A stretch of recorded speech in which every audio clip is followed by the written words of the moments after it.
because we are running late and this is a fantastic subject that we need to debate on. So I'm going to hand over to Joan first and then to Philip. Thank you. Okay, well, thank you, Fiona, and thank you, first of all, for inviting me here. And I just think it's really important that the trade union movement is really right up there, speaking up and speaking out about climate change and what it means as far as jobs are concerned. So it's great that there's been this all-day conference, and what I hope is that we can have time for discussion after this workshop this afternoon, because in a way what we do between now and 2050 is one of the most important challenges I think that we face. Just by a way of introduction, where I come from on this agenda is my constituency is Stoke-on-Trent North, and I've been the MP there for 25, almost 26 years. And it's also the home of Port Vale Football Club. And I sometimes think that if we had as much support on environmental matters and as much debate on environmental matters as there is on football internationally, we'd actually start to hack this whole agenda and be able to really deal with the issues that we face. I also want to say that in Stoke-on-Trent, as Philip well knows, we have a large number of jobs linked to intensive use of energy. So for me, as a Member of Parliament and as Chairman of the Environmental Audit Select Committee, it's really important that we find a way of working through the apparent contradiction, I say apparent in inverted commas, of what you do where you've got high dependency of jobs on traditional fossil fuels and how you square that with where we need to be by 2050 and, if you like, navigate through it and end up with doing the right thing as far as the planet is concerned, doing the right thing as far as jobs is concerned, and dealing with social justice all at one and the same time. And what I find, both in my constituency, in Parliament, and on the international scene, is that what we need are far more people understanding this agenda and speaking out. So I was really asked if I would just introduce this session briefly. And I wanted to talk a little bit about the government's record on the environment.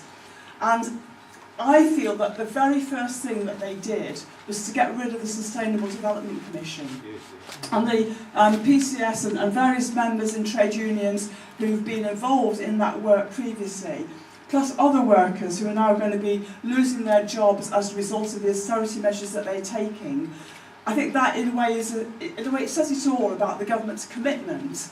While it says on the one hand it's the greenest government ever, but actually when it comes to what it does, it's not about the rhetoric, it's about what it does in terms of where it's looking for the long term. And what we need to do is put the long term trajectory to 2050 on energy issues, and we need to do it in terms of the talks that came out of the Rio +20 summit as well on environmental pollution. So it's how can, for me, a select committee of the House of Commons, which is a cross-party group of MPs, I'm elected by the whole of the House of Commons, but we have a Conservative majority. How can we try and hold the government to account? And we do that by producing various reports as a result of inquiries that we've had. So the first thing that I want to say to you is that given the whole trade union approach is about inform, educate, organise, campaign, I think that our select committee inquiries are a really good starting point, and you can get them on our website, to actually look at who's giving what in evidence. So for example, when we did an evidence session on intensive energies, and we looked at the short-term compensation that there is for energy companies, Philip and companies from my constituency were able to give evidence. And in a way, a select committee, I think, is a good place to try and actually highlight the issues that need to be addressed, put them out there, give conclusions, get government to respond to them. But that is part of the debate. It's part of the process by which we go through this transition from where we are now, with high dependence on fossil fuels, oil and gas and coal, to where we need to be by 2050. Because there are not easy solutions to this. And there isn't a short-term instant solution. And as the last session just said, it is actually all about transition. And that's where I think there needs to be strong, powerful voices making that case so that we can see we go from here to there, and then hopefully we get to the zero carbon where we need to be by 2050. I wanted just to talk about other work that we've done on the committee. We've done a report on green jobs. And again, that report, I think, we had wonderful pieces of evidence from John Edmonds and various other people putting the trade union line to us. And I'm very keen to involve the TUC and all the trade unions as part of how we, if you like, identify what needs to be done. And in that Green Economy report, we made many recommendations about skills, about training. It's very important that we get education for sustainable development in the national curriculum as well. Because if we don't look at what skills people need, there's just no way that we're going to be able to have that transition, or we're going to be able to turn the tanker that's going in that direction to a different direction if not just the finance people at board level are making the right decisions, but we've got to have workers at every level understanding this whole green economy. So I just think it's really important. I was asked to speak briefly about, well, I won't go into detail of all the things where we've criticised the government for not being the greenest government ever, because I'm sure you know all that. Just looking at the energy bill that came before Parliament on Monday and Tuesday of last week, it wouldn't have taken many more votes for us to have had a victory on the decarbonisation agenda by 2030, and the amendment that was put forward, of all people, by a Conservative, but nonetheless it was an amendment with all party support. That now goes to the House of Lords, and I think that there's a real opportunity when it's in the House of Lords that the more people we have around the country speaking up for that, the more pressure there will be. And you never know, when it comes back to the Commons, we might be able to actually get some further progress. My worry in the aftermath, and I'm sure that Kevin spoke about this earlier on, of the carbon tracker report, and the real issue about, if you like, the stranded assets that there will be, because there's no way that we can actually allow ourselves the luxury, if luxury is the right word, of consuming the carbon that is already in the process of being used and keep within that 2 degrees centigrade. So for me, it's all about making the right investment decisions now and not having investment decisions that are going to lock us into an ever increasing temperature rise that will take us way beyond that sort of safety limit that we need to be. So therefore, the contracts for difference which are in the energy bill are really, really important. And one of the things that I did on Monday was to speak up, albeit very briefly, because there was no time to discuss this, was for there to be absolute transparency about the way in which the government is negotiating the contracts for difference, so that there's a real understanding of whether or not renewables are going to be able to get the incentives that they need without getting all mixed up with nuclear, where you then run into the problems of state aid rules. So that there are huge issues which I think we need to really look at and be aware of. I know that time is really short, but I just feel that in terms of the point that was made in the last session about the pension funds and the use of pension funds, that really, I think, is where the next part of this agenda is going to be at. I was at a meeting on Wednesday in the City of London where we had about 10 different panellists, and what I want to do is try and see how we can get to the investment fund holders to make sure what they're doing is not locking us into a, if you like, an investment route that we can't alter. We've got the climate change negotiations which are going to be taking place following up in Paris in 2015. And there are going to be various, if you like, stopping off points on the way to that, including what's going on inside the European Union as well. Well, I think it's really important that within the European Union we're able to carry on taking a leadership role to how we can get to the zero carbon changes that we need to make. So I think that the different presidencies that there will be and the whole debate about Europe is going to be important as well on this agenda. So I know that you just wanted a sort of 10-minute introduction. I think it's, the most important thing we can do is have a debate and see together how we can use whatever we've got in this issue, in this time period that we're in. Everything we see of what the government does and says is them, if you like, moving away from the leadership role on climate that the Labour government took. They're already setting themselves back and distancing themselves from the Climate Change Act in terms of the next review that is coming up. And we need to get back into a leadership role where we can do that. But if there isn't pressure coming up from the grassroots, that will not happen.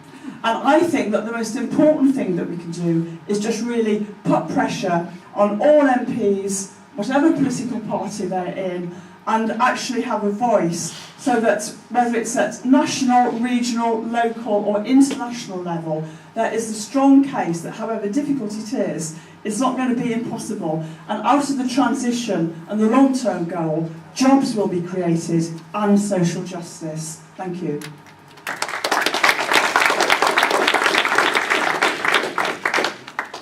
Well, thank you very much. Is this switched on okay? Is it?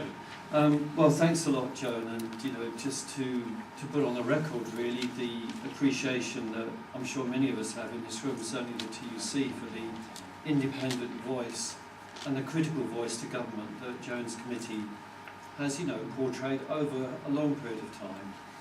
That independent voice in government is really part of the destabilising effect we can have on this dreadful government. I mean, the theme of this talk, in a way, is meant to be changing government policy. Let's just have the first two words, changing government, because the idea that it is possible to change this government's policy, it is changing its own policy as we speak, from this pretense of hug a husky to where we are now, which is hug a barrel of oil, can you hug gas? But I mean, essentially. And congratulations to Eva and the anti-fracking group, and also to Clara from the Northwest TUC, who probably is in another workshop now, because it was her initiative and the Northwest TUC that got that motion to TUC Congress last September, which opposed hydrofracking of shale gas. Sue Ferns mentioned it this morning. It is TUC policy. The jargon is it's the precautionary principle. In other words, don't do it because it's too dangerous. It's too dangerous in terms of the local environmental impact, isn't it? It's too dangerous because we can't continue to extract every last bubble of gas, every last drop of oil out of the ground. Well, today when I was coming here, and indeed when I've been sitting in the listening to the fantastic contributions, I really didn't know what I was going to say about changing government policy. I mean, I could give you a 5-minute run through of TUC priorities, and I will do that because I think we just need to kind of register some of the key things that trade unions have been asking the TUC to do, and therefore that we have been doing as the voice of the green voice of trade unions to government and to ourselves as we debate how the hell to tackle climate change. Listening to Kevin Anderson, my goodness, and what policies, what industrial policy lessons do you draw from that graph? The temperature graph. What climate change industrial policy do you draw when he says equity? Do you remember that point he made about agency? In other words, what we have to do. The first thing he said was equity. And then he said, it doesn't mean everyone cutting their emissions in the world equally. It means us greedy bastards in the north, developed countries, cutting our emissions.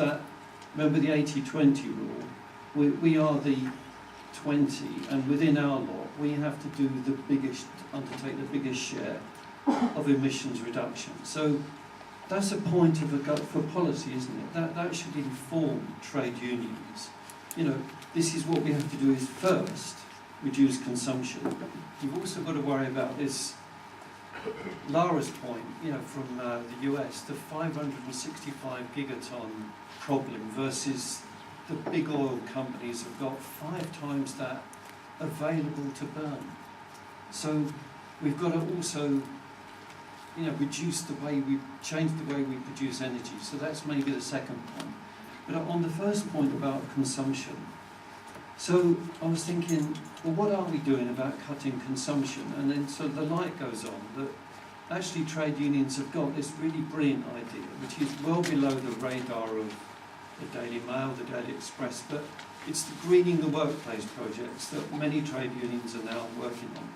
So can I first of all make a plea to everyone in this room, where you work, like the guy who introduced us this morning from this very building, the UCU Green Rep, who's talking about the phony sustainability arguments his management's using, the economic sustainability, meaning they've got to cut jobs. This isn't sustainability, that's old style, kind of capitalist management of this building as a company. Sustainability, in his definition, is reducing the carbon footprint of the activity and treasuring the resources of the institution. So can we first of all hear more from trade unions about greening the workplace? I mean, my email address, if you don't know it, is ppearson@tuc.org.uk. We run a newsletter 6 times a year. We'd love to get many more stories about the successes that you're having in your workplace of greening activities, because what we're trying to do and what we would like to see at a change of government is greater capacity, far greater investment, far greater trade union agency in directly dealing with this issue ourselves, reducing our own imprints, carbon footprints where we work. There are some fantastic examples on the TUC website of what trade unions have been doing. There's no point in naming the unions because there are so many good cases. But greening the workplace is a strong suite for us. It's got 2 advantages. Not only does it, well, 3, maybe it picks up Kevin's point. I see you're still in the audience. Secondly, it picks up the issue of carbon reduction. But thirdly, it's about engaging our members in this challenge very, very directly. And it's a way of strengthening our membership base, which is always a good byproduct. So let's hear a lot more about greening the workplace. The second thing on energy, reducing energy consumption, is really about the whole agenda around, or the failing agenda, around what the government calls the Green Deal, which is the domestic energy efficiency. Now, I think it may have been again, Kevin had mentioned the Roundtree report, where which is about, increasing domestic energy efficiency, home insulation, saving on the energy bills, creating thousands of semi-skilled and skilled jobs. The TUC is involved in a campaign called the Energy Bill Revolution. Remember this, if you haven't signed up to it, please do. It's got a wonderful website.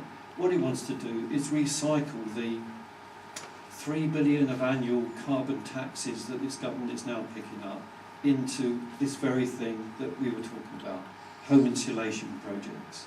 Now, if all this money were recycled, the thousands of jobs that would be created by effectively public sector investment, which is very much isn't it, a million green jobs kind of theme, big public investment. 2 minutes to go.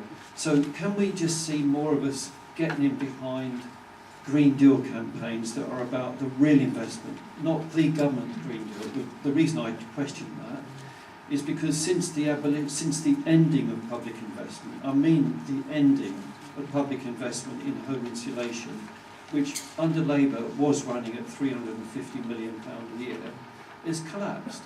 There were, I think, 1,700 home insulations last month, down from tens of thousands a month in previous years.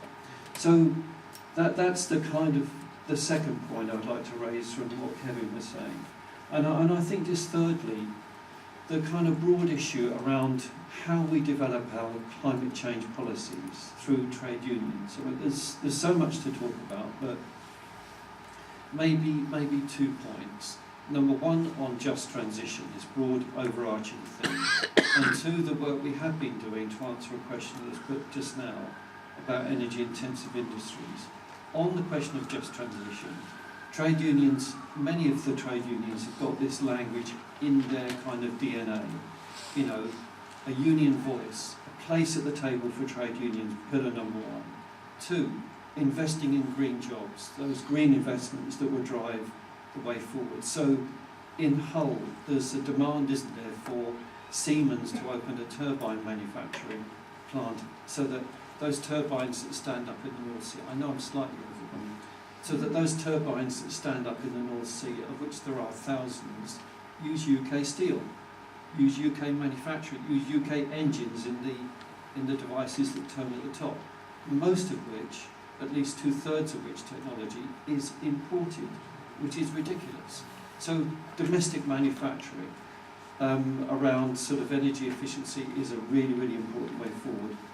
And that's very much part of that just transition argument about green jobs. And then finally in just transition, the argument around green skills, where again there's been a singular lack of coherence around that, a matter which is really important to the unions like the UCU. And just finally, on the energy-intensive industries, your steel making, your cement, your ceramics, where Joan has done a fantastic amount of work in support of those industries.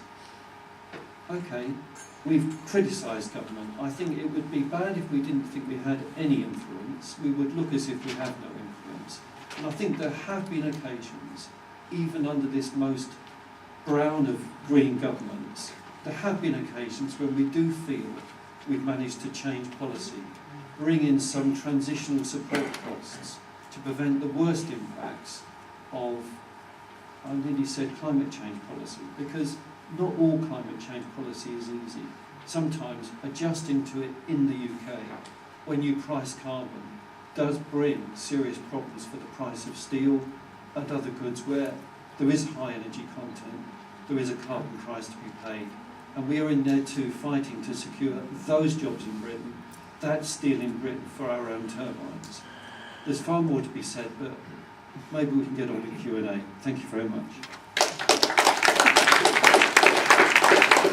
Thank you both, and I'm sorry for having to rush you, I'm just aware of the time. And I want to echo some of the positive things really quickly that you were saying about, you know, about where we are and potential ways to influence. And one thing that I picked up on was you saying the select committees and way of feeding into that. But I will pass over now to, I'll take questions